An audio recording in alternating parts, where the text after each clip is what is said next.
इस संसार के सबसे बड़े सत्य और सबसे बड़े झूठ में क्या अंतर है? सत्य सूर्य के प्रकाश की तरह होता है, सरल, सीधा और ऊर्जावान। उसे किसी सहारे की जरूरत नहीं होती। और झूठ? झूठ उस गहरे दलदल की तरह होता है जिसे बनाए रखने के लिए 100 और झूठ बोलने पड़ते हैं। ये एक ऐसा माया जाल है जिसमें उलझकर बड़े बड़े साम्राज्य ध्वस्त हो गए, रिश्ते टूट गए और विश्वास की हत्या हो गई।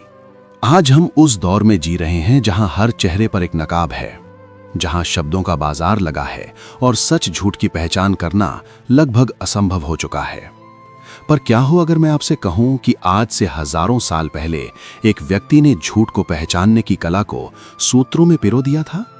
एक ऐसा आचार्य जिसके ज्ञान की अग्नि में तपकर एक साधारण बालक अखंड भारत का सम्राट बन गया।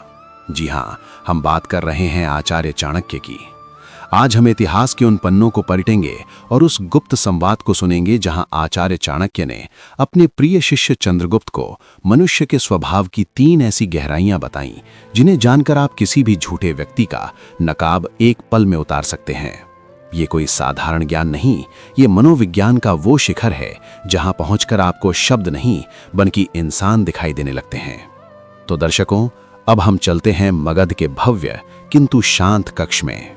मध्य रात्रि का समय है। सम्राट चंद्रगुप्त बेचैनी से टहल रहे हैं। उनके चेहरे पर चिंता की लकीरें हैं। तभी आचार्य चाणक्य शांत भाव से प्रवेश करते हैं। उस रात सम्राट चंद्रगुप्त का मन अशांत था।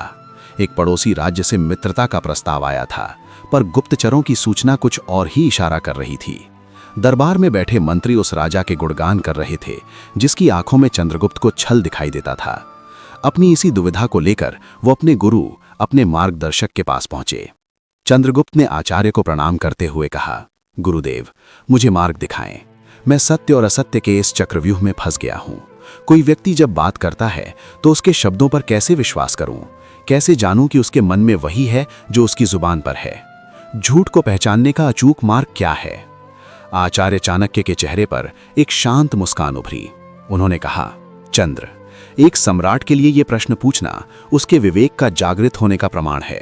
याद रखो, झूठ बोलने वाला व्यक्ति सबसे बड़ा धोखा दूसरों को नहीं बल्कि स्वयं को देता है, क्योंकि झूठ का बोझ उसकी आत्मा को हर पल को चलता रहता है और उसका शरीर उस बोझ का प्रमाण स्वयं ही दे देता है। मैं तुम्हें मनुष्य के स्वभाव को पढ़ने के 3 महासूत्र देता हूं। ये 3 गुण या अवस्थाएं हैं जिन्हें यदि तुमने पहचान लिया तो कोई भी झूठा व्यक्ति तुम्हारे सामने एक क्षण भी नहीं टिक पाएगा। चंद्रगुप्त पूरी एकाग्रता से सुनने लगे।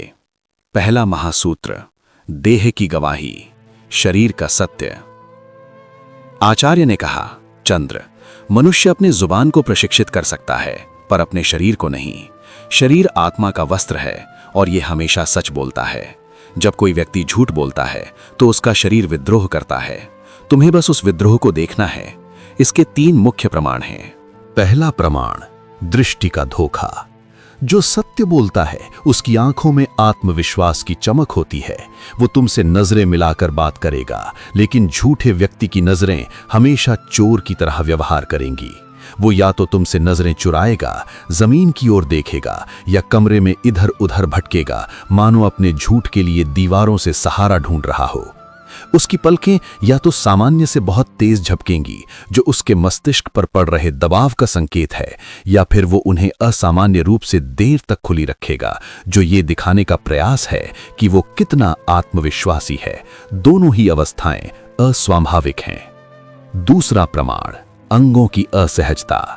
झूठे व्यक्ति का शरीर कभी शांत नहीं रह सकता।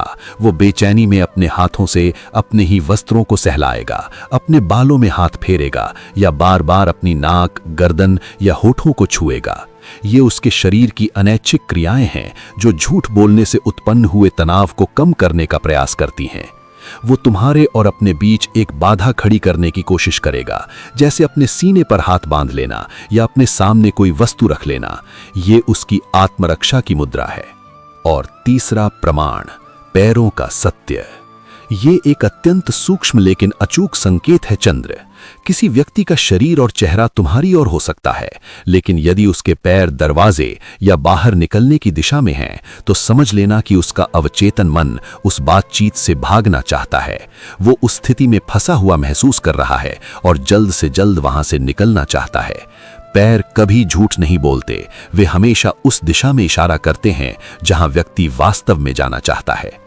दूसरा महासूत्र, शब्दों का विरोधाभास, वाणी का जाल। आचार्य ने अपनी बात आगे बढ़ाई। चंद्र, सत्य की कहानी हमेशा सरल और एक समान होती है। तुम उसे 100 बार भी पूछोगे तो वो नहीं बदलेगी, लेकिन झूठ की कहानी को हर बार याद करके गढ़ कर बोलना पड़ता है। और इसी प्रक्रिया में झूठा व्यक्ति 3 बड़ी गलतियां कर बैठता है।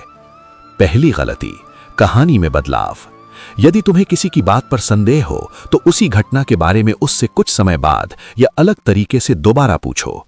झूठा व्यक्ति या तो कुछ महत्वपूर्ण अंश भूल जाएगा या अपनी कहानी को और विश्वसनीय बनाने के लिए उसमें नई बातें जोड़ देगा। उसकी पहली और दूसरी कहानी में तुम्हें स्पष्ट विरोधाभास दिख जाएगा।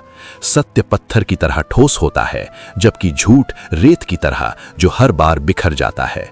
दूसरी गलती, आवश्यकता से अधिक विवरण। झूठा व्यक्ति हमेशा जरूरत से ज्यादा बोलने की कोशिश करेगा। वो तुम्हें अप्रासंगिक विवरणों, छोटी छोटी बातों के जाल में उलझाना चाहेगा ताकि तुम्हारा ध्यान मुख्य प्रश्न से भटक जाए। वो तुम्हें ये विश्वास दिलाना चाहता है कि उसे घटना कितनी अच्छी तरह याद है, जबकि सत्य बोलने वाला व्यक्ति केवल वही बताएगा जो आवश्यक है। उदाहरण के लिए, यदि तुम पूछो, क्या तुमने खजाने की जांच की? सच्चा व्यक्ति कहेगा हाँ। झूठा व्यक्ति कहेगा, हाँ गुरुदेव, मैं शाम को गया था, उस समय पक्षी चहचहा रहे थे, मैंने दरवाजा खोला और फिर एक एक चीज को ध्यान से देखा। ये जो अनावश्यक विस्तार है, यही झूठ का सबसे बड़ा संकेत है। तीसरी गलती, रक्षात्मक और आक्रामक होना। जब तुम किसी झूठे व्यक्ति से कोई सीधा और सरल प्रश्न पूछते हो तो वो अक्सर असहज होकर तुम पर ही पलटवार कर देता है। वो कहेगा, आप मुझसे ऐसा क्यों पूछ रहे हैं? क्या आपको मुझ पर विश्वास नहीं है? या फिर वो क्रोधित होकर आक्रामक हो जाएगा। ये गुस्सा उसकी सच्चाई का प्रमाण नहीं, बल्कि उसके झूठ के पकड़े जाने के डर का विस्फोट होता है। सच्चा व्यक्ति शांत रहकर तुम्हारे प्रश्न का उत्तर देगा, पर झूठा व्यक्ति तुम्हारे प्रश्न पर ही प्रश्न खड़ा कर देगा। तीसरा महासूत्र, भावनाओं का असंतुलन, मन का प्रतिबिंब।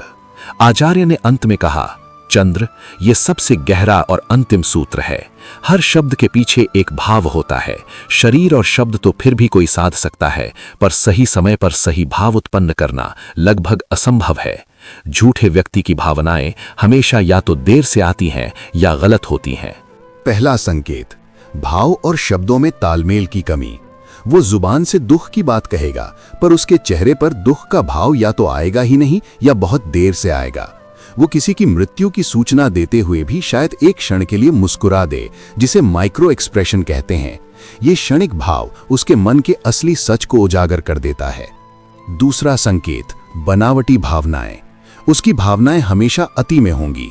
अगर वो खुश होने का नाटक कर रहा है तो जरूरत से ज्यादा हंसेगा। अगर वो दुख दिखाने की कोशिश कर रहा है तो जरूरत से ज्यादा विलाप करेगा। उसकी भावनाएं तुम्हें स्वाभाविक नहीं बल्कि एक नाटक का हिस्सा लगेंगी। सत्य से उपजी भावना शांत और गहरी होती है, जबकि झूठ से उपजी भावना उथली और दिखावटी होती है। आचार्य अपनी बात समाप्त करते हुए उठे। सम्राट, ये 3 महासूत्र, देह की गवाही, शब्दों का विरोधाभास और भावनाओं का असंतुलन, वो 3 कसौटियां हैं जिन पर कसकर तुम किसी भी सोने और पीतल का अंतर जान सकते हो। इनका अभ्यास करो। लोगों को सुनो नहीं, उन्हें पढ़ो। उनके शब्दों के पार उनके मन को देखो। तुम्हारा विवेक ही तुम्हारा सबसे बड़ा शस्त्र है। तो दोस्तों, ये थी आचार्य चाणक्य की वो 3 अचूक नीतियां, वो 3 महासूत्र जो आज के कलयुग में भी उतने ही प्रासंगिक हैं। ये केवल झूठ पकड़ने के तरीके नहीं, बल्कि इंसान को पढ़ने की कला है। अगली बार जब कोई आपसे बात करे तो सिर्फ एक श्रोता मत बनिए, एक पारखी बनिए। उसकी आंखों को, उसके शरीर को, उसके शब्दों को और उसकी भावनाओं को पढ़िए। आपको वो सच दिखाई देने लगेगा जो शब्दों के पीछे छिपा है। ये ज्ञान आपकी शक्ति है। इसका उपयोग किसी को नीचा दिखाने के लिए नहीं, बल्कि स्वयं को धोखे से बचाने और सत्य के मार्ग पर चलने के लिए करें।